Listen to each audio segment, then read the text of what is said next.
So the idea is deal with the conflicts, but stay together. And we gave them another point of view by visiting Jewish communities around the world.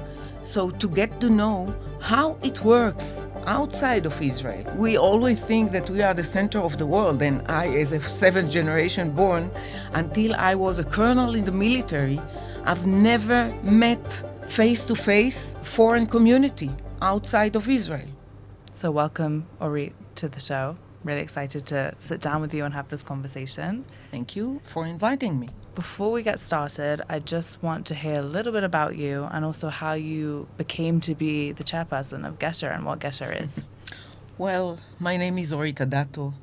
I'm a seventh generation born in Israel from both sides. I've been serving my country for about 30 years, 25 out of it in the military, in the IDF, up to a rank of a Brigadier General. I've been the head of the Women's Corps, my last position. Then I was called to the flag by the Minister of Public Security and became the first woman as the commissioner of the Israeli Prison Service. And we are talking about 25 years ago, not nowadays. It was really a breakthrough. I've seen there what I haven't seen in my entire career in the military, meaning I've met face-to-face the backyard of the Israeli society. So I realized that the most important thing, even though we need power, we need the military, we need all the security organization, but the most important component of our national security is the social cohesion and the social resilience that leads into national resilience. That was something that I've really got to know and to be able to think about it as a national mission for me. Again, another national mission. Therefore, after I retired, even though I opened my private company and I worked worldwide in issues like, I would say, consultancy in terrorists in prison, terror intelligence, and all of these very nice things, aside to that, I was always involved in community positions, in public positions, various, but always I had something to do with the Israeli society. I also realized that the NGOs, the non-governmental agencies, are filling the gaps that the government misses. And when we are talking about cohesion, about unity, about society, it's a very diverse society. Israel has been from the very first day and will be. So when people thought about the Israeli, I would say Israel as a country, the IDF as a military, like a melting pot, I was always saying, no, it's a mistake. Because melting pot melt your identity, melt your personality, and bring up, the same figures. No, it's not the right way to look at it.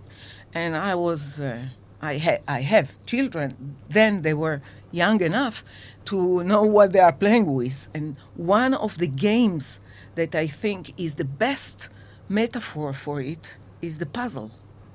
Because the puzzle, you don't find two components that are exactly the same. You can find similar, but it could be, a puzzle of 10 components or thousands components. Each one of these components keep its own figure, identity.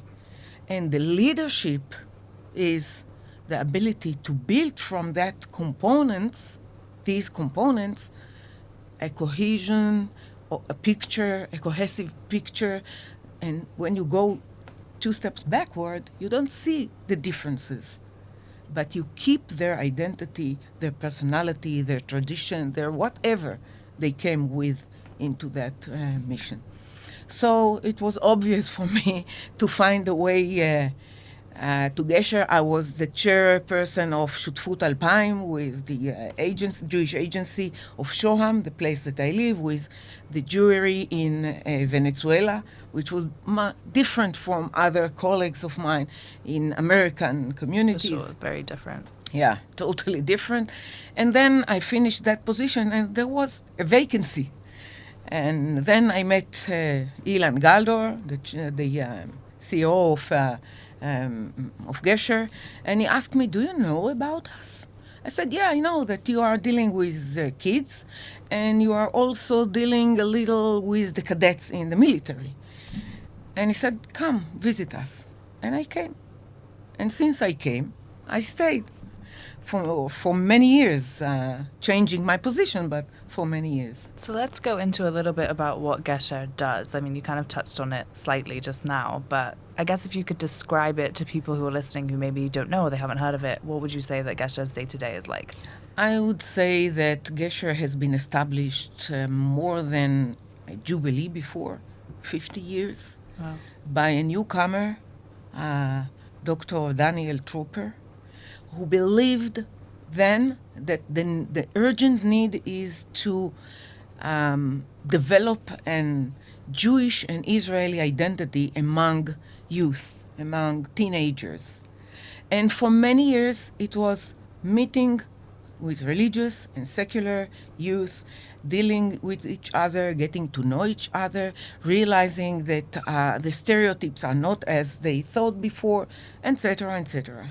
And a little bit in the military as well, as giving the young commanders, potential commanders, cadets, the tools how to deal with such kind of issues and society or subordinates that are going to lead.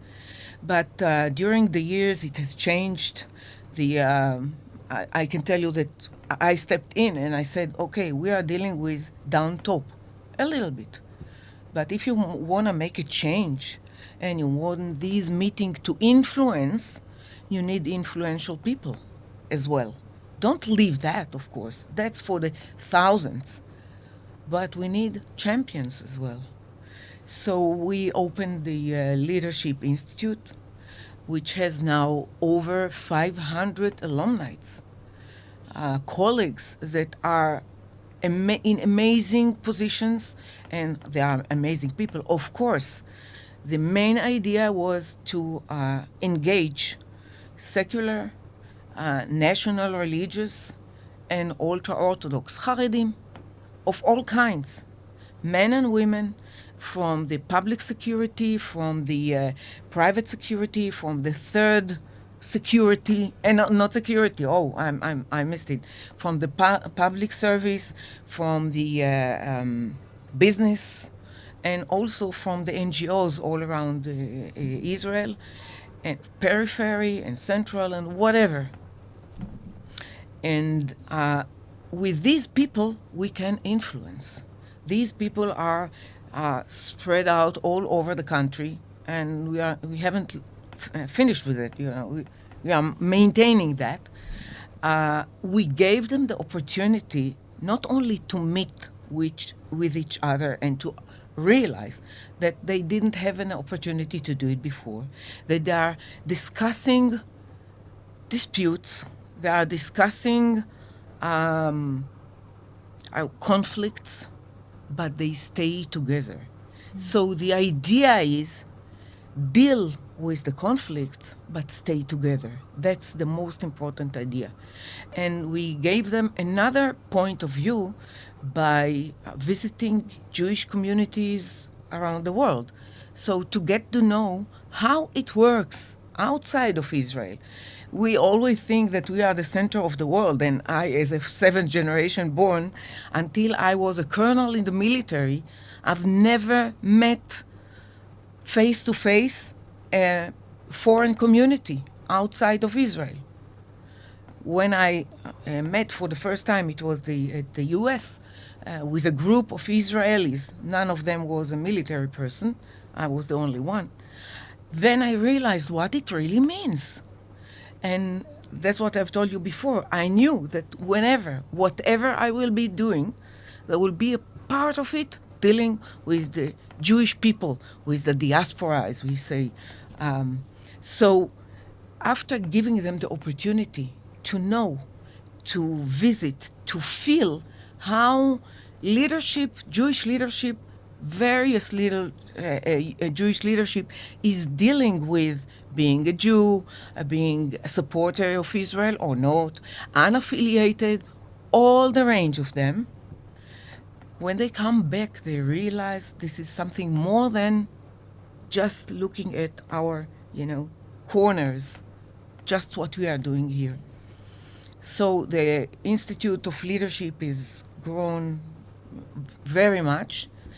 And for the last, I would say that the DNA of Gesher is the ability to identify trends or changes at the very first moment or even a little bit before and update your activity to these challenges. For example, at the corona, we are meeting. Our main issue is meeting. You couldn't meet. So we were one of the first organizations that went to the Zoom and began with doing meetings all around the world through the Zoom. Also, giving families the ability, Haredi families and secular families, to discuss among ourselves in a Zoom meeting how they manage with the situation, what's going on around. That was, one option. The war. When the war started, we realized that there are different needs, much different needs. So we, at the first, helped the Ministry of Foreign Affairs and the Ministry of Diaspora to deal with delegation. We were so used to send delegation to the world. We have a lot of connection here and then. So we assisted them in sending delegation of families who have lost their beloveds, families who are their beloved are in custody, survivors, to speak all around the world. At the first time, we were the first to assist them with. Afterwards, they managed to do it by themselves, so it's okay. We don't have to be in places that others can do. Our, I would say, relevantly advantage is that we are dealing with the 20% of conflicts, while most of the civil organization are dealing with the 80% of agreement and things that are agreed, and they believe that it will influence on the 20% of conflict. No, we are dealing deep down into the conflict, but making the atmosphere around it to keep the people together. They will not spread out. They will not hate each other. They will understand. They don't have to accept, but understand, contain the diversity. That's I would say the relatively advantage that we are having. On a personal level, I can really relate to that because I'm first generation, like coming to Israel. I'm an immigrant. I moved here 16 years ago. And when I came here, it was so clear to me how different my Jewish community was versus the community I came into. I still, even now, Yes. almost 2 decades later, I'm still figuring it out. And I still meet people and I still try to say, hey, like, this is how it looks somewhere else. So it's really interesting to me because I think a lot of the times also we focus on conflicts that are happening between Jews or Israelis and other people. We don't always look deep within and say, okay, but what about amongst ourselves? What can we do? Yeah, exactly, which is why it's so great. I think that question isn't asked enough, and then you're kind of filling the gap of, okay, how do we do this? Especially because you have like the experience of being in the prisons and kind of seeing, I guess, just like what happens in society, not necessarily when people aren't coming together, but just the outcomes of specific Sure. situations and how to kind of take that and move it, I guess, into something more positive. Sometimes it reflects you like a mirror to what we are doing wrong, Right. not right. And one of the climax situation in visiting other countries, the U.S. or England mostly, at the U.S. meeting with three kinds of rabbis at the same meeting: the Orthodox, the conservative, and the reformer. And sometimes it's a rabbi or a rabbah. And the most, I would say, glorifying thing is to see them sitting among themselves, speaking with each other, and also giving, the other person not only accepting that he is different from me. For example, the Orthodox rabbi says, I'm working according to the halakha. I will not take a step here or a step there. But I'm so happy for what they are doing, because they are keeping the community together, even if it's not really by the halakha. Other way, if they will not accept them, they will spread out and we will not have them anymore. So the idea of being able to contain differences, even though it's not my way and I believe totally in my way, but I can see the advantage of others doing things in a different way and keeping us together. And that's what we mean. We are dealing with the conflict, but keeping us together. I spoke before about the corona, a little bit about the war. The war, it's not also that, only that. We went very fast to the hotels when the evacuates have been there, and dealing not with giving them, the needs, the first needs, because other people has done it. No, dealing with the youth that were in a crisis. They didn't want to leave their rooms. They were shocked from what has happened. So working with them, with our facilitators, with our guides, that was giving them some stability. That's something that was very important. Not speaking about what we are doing in the military. Getting to units, also reserve unit, to process what they have been through, for example. Giving tools in seminars to officers in different levels, how to deal with not only diverse company or platoon or whatever they have, but also with the situation of stress, of what is really life nowadays, how you deal with them. Yeah. And when I'm talking about reserve, for example, reserves, we were used to that someone goes to reserve for 30 days, maybe 60 days a year. But now it became like a military service. So they need something to deal with. So that's something that really bring the point that Gesher has the DNA and the ability of flexibility on one hand and initiative on the other hand, how to deal with that, how to manage, how to find the next challenge that we are facing. Speaking about the next challenge, we realized that we have alumni, leaders, and we send them to meet others all over. But now we are in a time of a huge, someone would say crisis, I would say challenge, maybe we should say crisis and challenge at the same time, of anti-Semitism, of maybe the youth are not anymore looking at Israel, the Jewish youth, as they did in the past. So we realized that there is a need to go one step forward and to bring together leaders from Israel and from the diaspora to go through a seminar and to be able to, first of all, to meet each other, not for a meeting, but a whole year seminar, some here, some in Zoom, some over there, some time they come here, and then to bring out something that we all are responsible for. And for the next, we have done it with Keren Ophir a little bit, and now Sims Foundation has come into the idea of how you make an impact with these leaders that we have.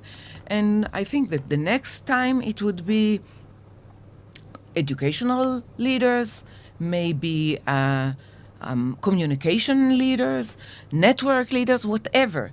But it might be on professional level, because that it will be more interesting. And maybe at the end, not maybe, I'm leading, I'm thinking about it, they will have some kind of what the Jewish people should do from now on. What our mutual challenges, how we deal with it, and how we, I would say, itzuv, Itzuv, design, how we design our mutual future. That's more important for us to look, again, a step more forward. I'm really curious about the facilitation aspect.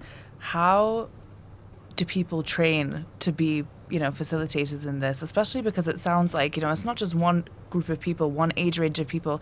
You're kind of going into every kind of aspect. You mentioned, young people, leaders, alumni, people in the army, people in reserves.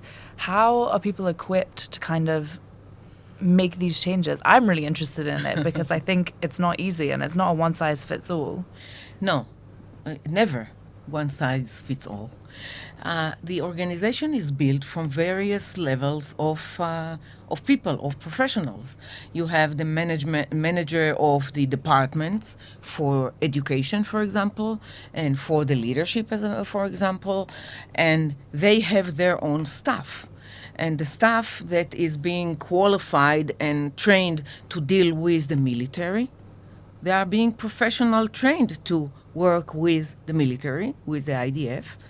Others are the older and mature one, not older, mature one, are dealing with the group of the leaders. Or, for example, one of the outcomes of our Leadership Institute is now we are leading groups of hundreds of officers, majors in the IDF, that we try to give them tools for identity, for cohesion, and for mission, how they would look forward. The military, the IDF needs it, and it's an outcome of the participation of two, one after the other, of the head of the educational corps in our leadership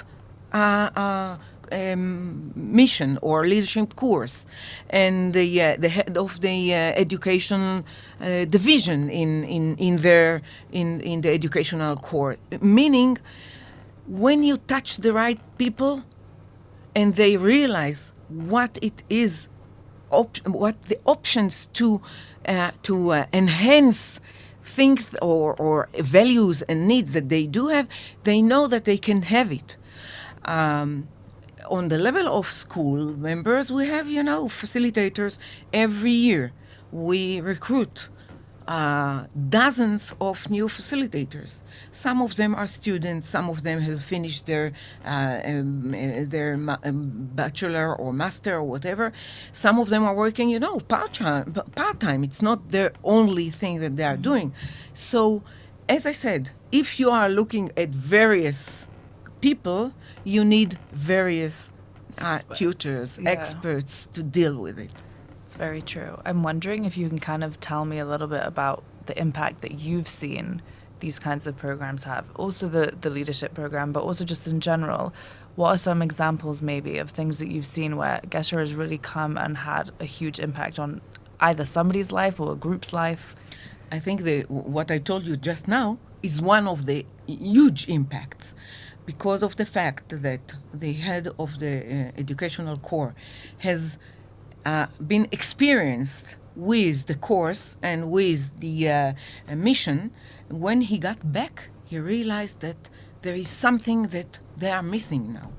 And not only him, it's with AMI, with the Ministry of Diaspora, with other foundation like Maimonides and Davidson. Well, we are not, by our own, of course, but when he and his subordinate, the first one that has been, and his predecessor have seen that, the outcome is hundreds of majors that are being now going through a course, a seminar, and a visit. And when they come back, they feel different. And, it influences all their behavior. They are professionals. Majors are professionals. You want to keep the best of the best in the military, in the IDF. So it's one of the tools to identify and to assist them with keeping the best in the military. That's, for example. Another example that I can tell you, we had a hackathon a few months ago in the house of the President of Israel, and there are several ideas over there. One of them was the manager, I don't know how to say, she is at the head of the kibbutzim, the religious kibbutzim, and she came with an idea, with an initiative to meet with the secular kibbutzim management and to deal with giving some reasons for meeting and mutual interests and mutual challenges of the kibbutzim from the secular and from the religious. This is something that has never been before. Or in the Ministry of Education, for example. You know that about, I think, 25 of the supervisors of the Haredi section in the Ministry of Education, after the head of the Haredi education has been in our program, 25 of them have gone through a 5-day seminar, deep down into the Jewish people, diaspora, getting to know what it really means. They have never touched it before. As I said before, the ultra-Orthodox in Israel think about the other sects of Judaism. It's a non-starter. But they have done meeting with people, going to the Museum of Israel to realize that. That's what I can say, a kind of an impact. Even though it doesn't mean that tomorrow they will be different, but it is in the back of their mind, and the way that they will deal with it later on will be different a little bit. And the last example I can tell you is the Unity Day. The last Unity Day, the Ministry of Education has spread out a kit of unity, importance, or whatever, based on the 5 rules of discourse that we have published about more than a year ago, at the beginning of the war, based on 5 different families who have lost their beloved ones. Some of them has been murdered, some of them were combatant and died during combating. And each of them said one thing, and this became a kind of a video that any kind of activity that we are doing begins with that or is including it. Speak, don't generalize things, speak on the subject and not on the person, and et cetera, et cetera. And it has been spread by the Ministry of Education into more than 20,000 teachers, Wow. meaning 1 million children has gone through that. As to my feeling, it's an impact, a very good one. I can see that. I mean, there's big numbers. It's not just, 1 or 2 people, which also, can have an impact, but it sounds like it's spreading in a way that it should. I think that also this whole topic is relevant for now as we're recording this. More than ever. Because, we're coming up to Tisha B'Av. I feel like a lot of times, we learn about, I guess, the discourse between Jewish people in general, and we learn about it as something that's in history. We sometimes forget that it's really prevalent now. There are so many conflicts that we have between each other that I think that sometimes we don't even realize that there's places where you can sit down and have that conversation with somebody. You can be brought face to face. You can look people in the eyes and kind of say, okay, like, I want to hear about the difficulty you're having, and I'd like you to hear about mine. And I've always thought that those are just really, really important ways to kind of actually make change, especially also because, the country itself is divided. And I mean, I can't imagine how the work has probably changed for you since the war began, because I think the divides are just much larger than they ever were before. And deeper. Yeah. As I said, we always look at the situation and decide what can we contribute to that. And when you're talking about the Unity Day that based on the 5 rules of discourse that are really derives from what has happened here at the war, and they are different. Some of them it's religious, some not, some ultra-Orthodox, secular, the families, unfortunately, all around. So it gives you an example that, wow, it is possible. We are all at the same, pool. That's one thing. I would say that, unfortunately, when the government or I'll say it in a polite way, okay? I always looked at, the public services or servers as leaders. I don't see them as leaders.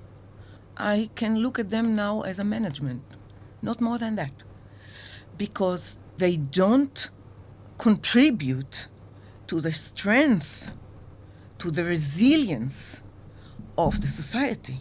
They are doing quite the opposite. Maybe it gives them some, polls and calls and mandates and whatever. It doesn't matter, because at the end of the day, we stay here together. We need to maintain together. There is no other option. I always said when I was in the military, speaking about women, because a very huge part of my career was dealing with women and integrating women into combat position, into high-ranking officer position, or whatever. And my starting point was not only equality, but what do we have here in Israel? The relatively advantage that we have here is the human resource. We don't have land, very small. We don't have, oil or whatever. Yes, we have gas. We have found them. But you understand what I mean? Yeah. That's the relatively advantage. We don't have the privilege not to fully utilize it. And when you say, no, these are not going, or they will not take part in the main goal that we are facing now, it means that you will miss people. You will have lakes, you will have gaps, not only mental gaps, you will have gaps in workplace, in the military, in the IDF, Education. in other places, everywhere. So fully utilizing the human resource is leadership. And when they are dealing just always who is not available, who is not relevant, they are not leaders, as to my opinion. And that's why the civil society has come forward, and we are trying to lead these processes. We are trying to assist society to be led in a way not for getting our, it's my privilege. No. Just be there, do that. When I was a general in the IDF, I always say, I don't have to invent the wheel. Even if I have invented it, let him think that he has done it. What? As long as the wheel is here and going on, I don't care. I don't need, all the gratitude and whatever. It's done. Good. Next. What are we going to do? And these days, I think the public is very tired, is very stressed. The range of problems that you are facing on a daily basis, on an hour basis, in a way, it makes the people, I don't have enough. I can't hear anymore. I can't do anything. I'm tired. I'm exhausted. Not tired. I'm exhausted. So we are here to get to you people and say, no, it is our responsibility. We have to do that. That's why when we realized that the South has been, of course, injured badly, we decided to get into the South and to work with youth, with teenagers, leader program for a year, or a whole year. We have just celebrated a year there. But not, a crisis is sometimes an opportunity it's an opportunity. And we realized that they didn't have enough connection between, Ofakim and Sderot with the kibbutzim and moshavim. No, they are all together now. The youth, the young leaders are from various places. So we got the variety. We got them all together, and we invest them in tools because we are looking at them as the next leaders. They will be the leaders. Within 10 years, they will be there. 10, 15, whatever. So that's the way to look at the challenges that we are facing, and always look 2, 3, 4 steps ahead. I always said it in my professional life, that intelligence is being able to look for the 5th step that your enemy is planning. It's the same, maybe for the intelligence as well, but for life as well. Always look at the 5th step that will be the challenge, not enemy, the challenge that you are facing, that the community is facing, that the society is facing, and do what is needed to be done now, so it would be, the outcomes will be also over there, on the way, all the way. But then, as we're looking forwards, what would you say are kind of the next goals for Gesher? I mean, you kind of touched on it a little bit. It's kind of building the leaders of the future, but maybe in a less broad sense, what would you say? I think that what I told you before about the international or global Jewish leadership is something that is the next challenge. Mm-hmm. That's the level of the leaders over at the high level, okay? And for the, what we said, the thousands, these are the champions, okay? And for the thousands that we are dealing with, I think to get into, I would say, the level of the high school at 16 or at 17, to be able to get into about 50% of them with programs. That will give you the ability to influence for a wide range of students. You know that sometimes when we meet places here like that, people say, I've been, when I was 17 or 16, I've been in the seminar of Gesher. I remember it. Meaning that we have the, I would say, it's not a talent, it's the DNA that enable you to influence people. If someone remembers that he has been in his 5th grade or 6th grade when now he's 42, it means that something has been there, different from other experience that they have been through. Not speaking about the facilitators.